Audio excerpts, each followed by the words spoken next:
أعوذ بالله من الشيطان الرجيم. بسم الله الرحمن الرحيم. يا أيها المزمل قم الليل إلا قليلا نصفه أو انقص منه قليلا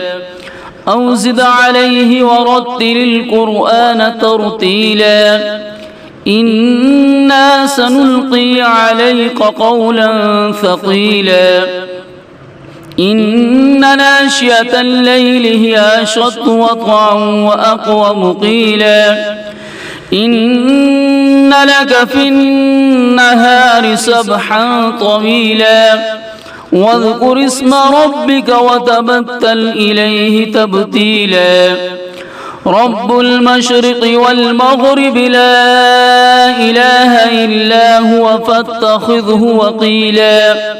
واصبر على ما يقولون واهجرهم هجرا جميلا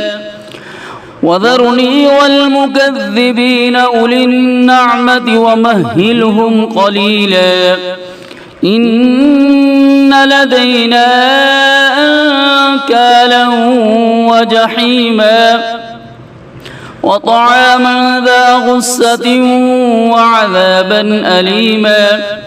يوم ترجف الأرض والجبال وكانت الجبال كثيبا مهيلا إنا أرسلنا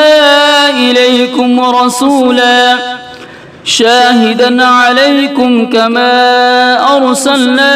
إلى فرعون رسولا فعصى فرعون الرسول فأخذناه أخذا وبيلا فكيف تتقون إن كفرتم يوما يجعل الولدان شيبا السماء منفطر به كان وعده مفعولا إن هذه تذكرة فمن شاء اتخذ إلى ربه سبيلا إن ربك يعلم أنك تقوم أدنى من ثلثي الليل ونصفه وثلثه وطائفة من الذين معك والله يقدر الليل والنهار علم أن لن تحصوه فتاب عليكم فاقرؤوا ما تيسر من القرآن علم أن سيكون منكم مرضى وآخرون يضربون في الأرض يبتغون من فضل الله وآخرون يقاتلون في سبيل الله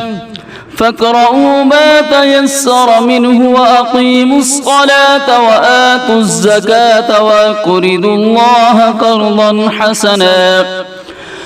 وما تقدموا لأنفسكم من خير تجدوه عند الله هو خيرا وأعظم أجرا واستغفروا الله إن الله غفور رحيم صدق الله العظيم.